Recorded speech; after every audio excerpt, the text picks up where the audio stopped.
Hi, everybody. I'm here with Joel Lalgee, and we are talking about recruiter enablement. So, Joel, give us a quick introduction to you to start. My name is Joel Lalgee. I've been in the recruitment space for coming up to a decade. Started on the agency side, and what I'm doing now is helping global recruitment teams come up with a strategy for social media. Obviously, everybody is moving digital. This was compounded with the pandemic. We've had a lot more candidates are spending time on social media, so I'm helping recruitment teams come up with a strategy to reach people where they are. Great. So, I think in about 110, more than that, 115 maybe interviews with people that I've done about this subject, I've not spoken to anybody specifically about social media. So, this is going to be fun. Um, Love it. what's recruiter enablement to you in the context of social media? Yeah, Yeah. Look, I think number one, it's providing training and resources to help your recruiters get their voice out. And it's a big thing that happens with a lot of leaders I meet with. I ask them, do you have a clear strategy for social media? And the reason I ask that is because the answer is no. In fact, I haven't had one phone call where they said, yes, we have a clear strategy for social media. So I think number one, training, equipping the team to succeed. And then the second thing is, um, if you want people to take social media seriously, if you really want to get a push for your employees, whether it's a recruiting team, marketing team, whoever it is, you got to make space, you've got to empower them, and you've got to incentivize. Okay, you've got to show them what's in it for them. So whether that's showing data around, how powerful social media is, whether it's training and inspiring them to do it, um, you've got to show recruiters what's in it for them, because one thing that we all know about recruiters is they're just stretched for time. And so if you don't show that it's a priority, if you don't show what's in it for them and how it's going to make their life easier, you're not confident about it. It's going to be really hard to actually get them on board. So it's really those components. yeah. Okay, so recruiters tend to be pretty good talkers. That doesn't always make them great writers or great content producers, but sometimes it does. Yeah. So, like, what do you recommend teams do around giving them like templates and things like that? Um, and do Yeah. you reckon? And a sort of part two of that question is, do you think it's mandatory? Do you think recruiters have a duty to be active and persuasive on social media? Yeah, look, I think this question comes up a lot. Like, we don't want to force our team on social media, right?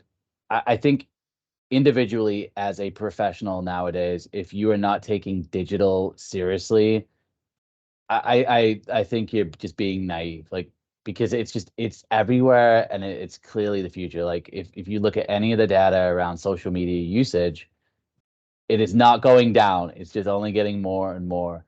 And I understand the reservations about wanting to put yourself out there, and you decide what you put out there, number one.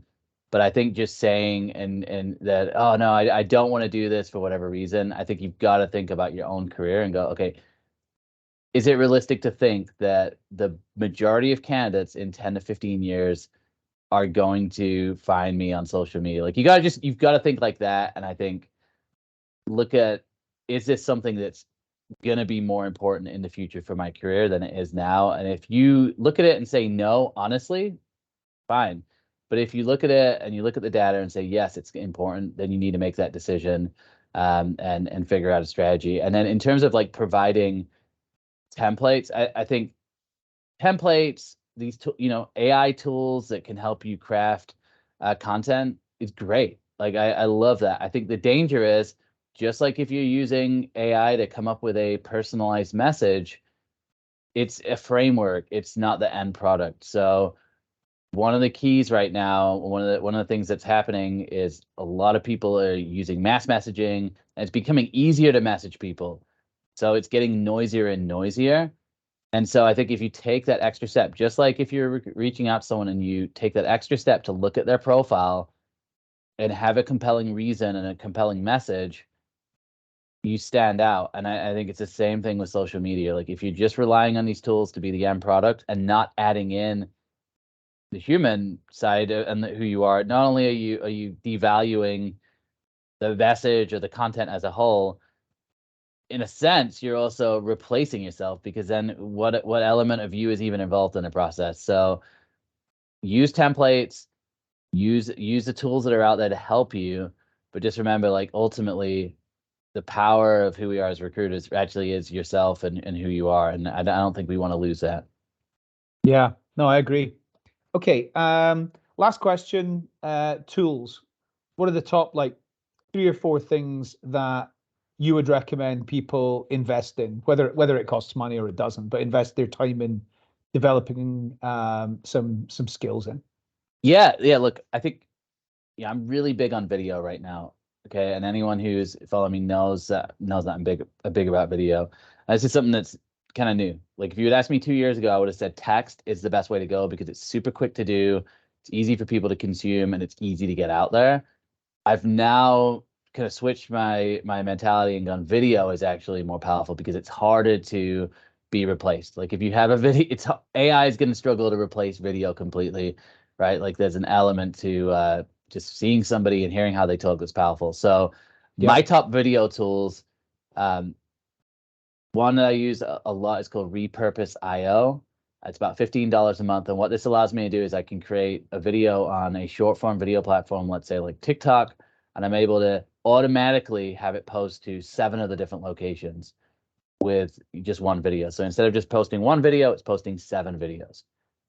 There's another tool called Opus Clip. So if you have a long form podcast, like we're doing a podcast right now, if you're creating videos with hiring managers and you want to get highlights of that conversation, Opus Clips will automatically create short form clips. And I think it's $10 per hour of content.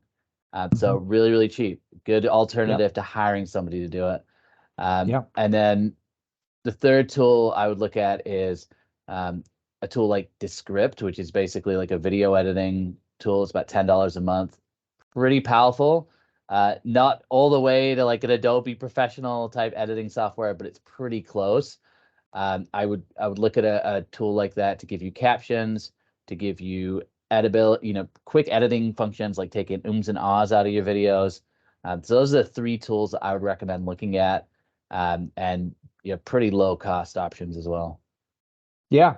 One of the things that I've noticed is tools like that are getting easier for people to use, even if they don't 100%. have a lot of expertise, and they haven't had any training. I mean, I taught myself. I use something. You probably laugh at it because of what I use, but I've just worked out how to use it because it's really pretty straightforward. It's called Clipchamp, Oh yeah. Okay. and Okay. Yeah. I am not a like media production guy at all, but I've managed to work out how to do quite a lot of things on there with just by clicking that. It's not that one. Is it that one? Yeah, it is that one. So Yeah. I would say, like with Descript, for example, it probably takes 2 to 3 hours to feel comfortable with it. Um, yeah, and again, there are some of the tools that are coming out with it super interesting. Like, for example, you could be looking away from the screen reading a script, and AI will make it look like you're looking at the screen. I mentioned like taking wow, the ums and ahs out of it. Like, I press a yeah, button and it removes all of those fillers. Um, yeah, that would have taken somebody hours to do, and you're able to do yeah, that. So um, I think even some of the native tool, like TikTok's native video editor, is pretty powerful. Like, they've made some big changes to it. When I started creating video, you had to pay for transcripts, for example, for subtitles. AI just does that for you, and it's pretty accurate right now. I mean, we've seen that on LinkedIn. So now is the time to invest in that, and definitely don't be put off if you don't know how to edit, because you'd be surprised how easy it is to edit nowadays, to your point. mm, yeah. Great. Joel, there's so much more that we could talk about, but this is the sort of stuff that you get paid the big bucks for. So I won't abuse any more of your time and Love it. look forward to seeing you again soon. Where can people find you? I Everywhere, I would guess, but Yeah, where's the I site would then? say the top 3 places to find me are X, or Twitter, TikTok, and LinkedIn. But I am across all social platforms, and a lot of similar content. So just find me, search for me, and the only Joel Lalgee. We were discussing this before the show. So if you do a Google search, you'll find me right away. Yeah. Cool. All right, Joel. Love Thanks it. very much. Thanks, Adam. Cool. Love So it, now man. what I do is